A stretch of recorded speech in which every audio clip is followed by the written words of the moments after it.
And today we get to make pizza dough using the KitchenAid. And also we're going to show you some few tips that nobody seems to show, and it's the difference between making nice pizza and fantastic pizza. So we're going to make dough for the 4 of us to eat tomorrow. So we're going to have half a kilo of flour. For the flour, you want to use 00 flour. I love the Caputo Pizzeria flour.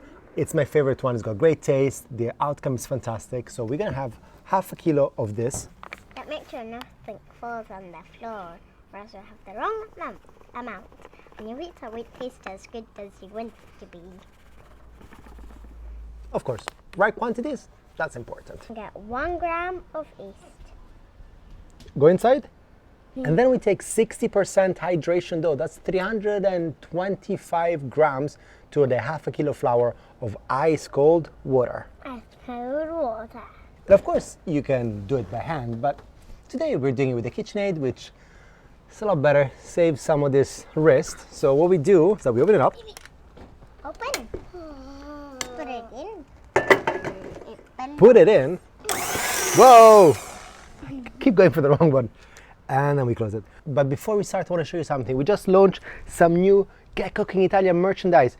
This has been done by a fantastic designer from Glasgow, Megan Park. We've done a few versions of tote bags, of jumpers, of t-shirts, all food inspired, just ready for summer vibes. So this one is our pizza one. And in the next videos, I'll showcase some of the other designs. But let's get started. And once the dough has started to mix, then we get to add a little bit of salt. 10 grams of salt to our half a kilo of flour. So let's go. Half a kilo of flour. I thought we didn't know that. And mix it in. So you want to run this for about 10 minutes. I'm going to move this in our working table.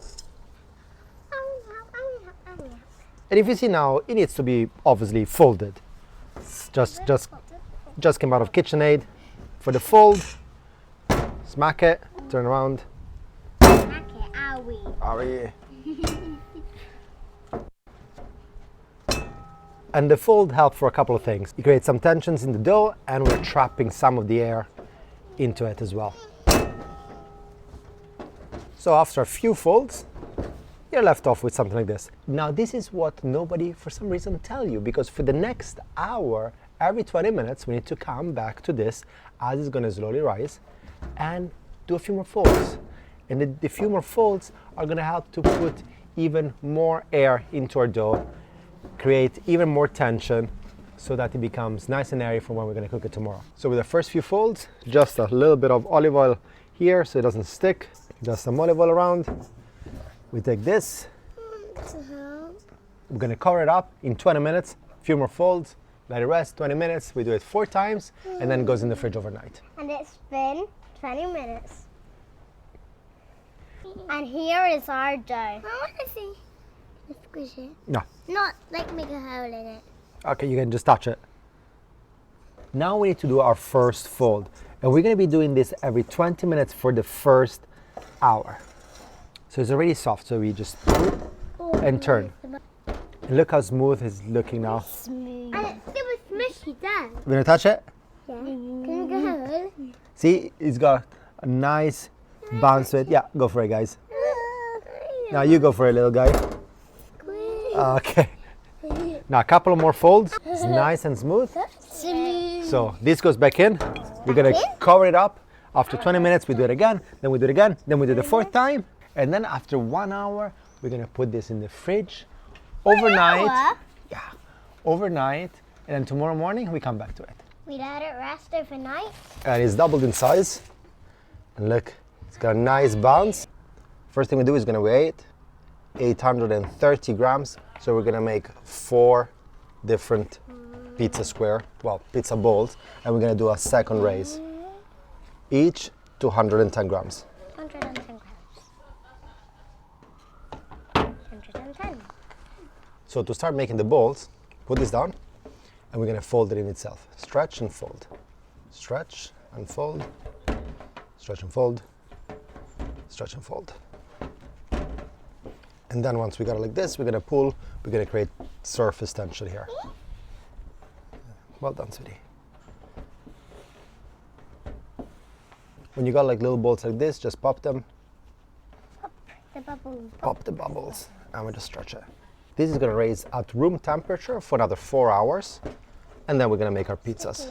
And once all the balls have been done, space them out, 2, 3, 4. clean cloth, and we're gonna use the Gozney Roccbox to make the pizza today. So first we plug it in. Let me show you how it's done. You get one of these things,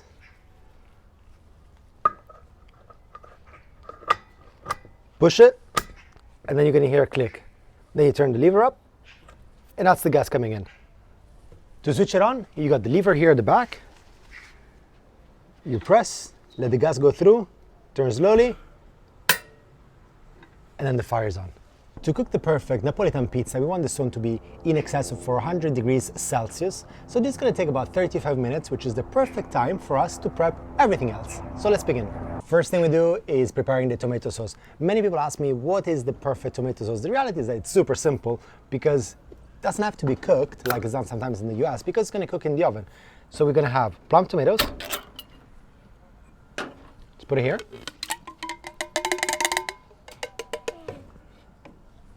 And we're gonna add just some salt, extra virgin olive oil. The ingredients are very few, so stuff needs to be nice.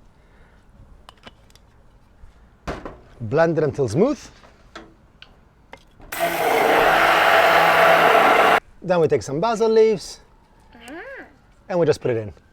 This is gonna be a great aroma. Some people like to put oregano, like my lovely wife that is recording. I just prefer it nice and simple, but you know, you do you. So it's been about 40 minutes. The stone temperature, wow, nearly 500 degrees. Even at the front, 410, at the back, 470. And you see that at this temperature, the stone is self-cleaning. So you don't have to worry about spilling and what you're gonna do in the next cook. You know, just let it run. The stone is gonna clean itself, so it's pretty good. And with the oven ready, we just need to prepare the pizza. Semola flour at the bottom. This is our pizza that rested overnight.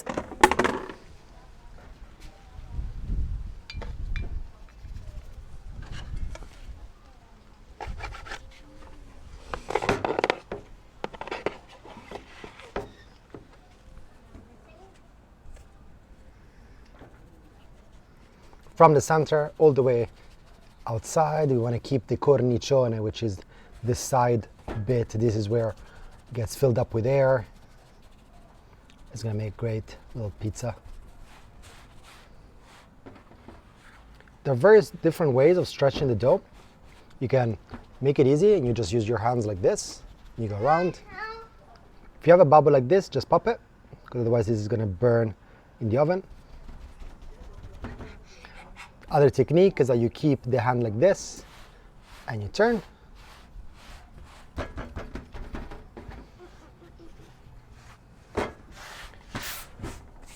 Now this is important. Once you've done the initial stretch, you want to move the semola away, because then the semola, when you put it in the oven, is going to burn, which obviously you don't want to do. This we pop. Someone's stealing the dough. He stole the dough. Oh my goodness, he's off. So when the pizza is ready, we're going to make the first one margherita. Tomato sauce. Parmigiano, fior di latte mozzarella,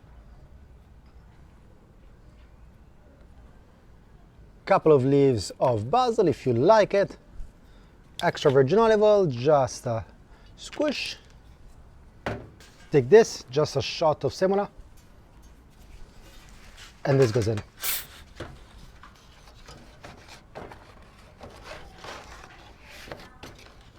We do one final stretch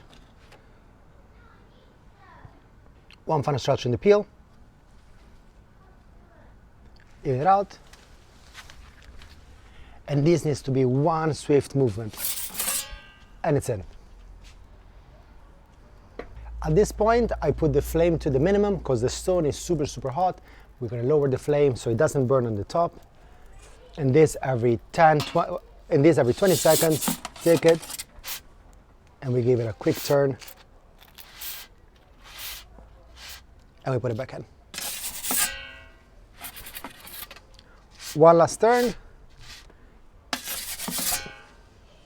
2 minutes and our pizza is ready. These are pizza ready. Now let's use the scissors to check how we did.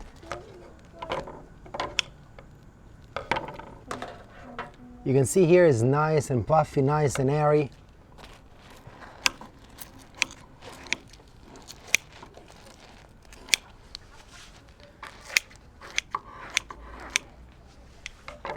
Still really, really hot, so we'll taste it in a second. Okay, we're gonna get Isabella to do the taste. How is it? Hot, but delicious. So nice. So see, making the pizza is not only about the recipe. It's mainly what you do with the dough afterwards. And of course, you need to learn how to cook it. We did it in the Gozney Roccbox. Of course, you can do it in the oven at home. There are different techniques, but really how you treat the dough, that makes you a great pizza. Buon appetito.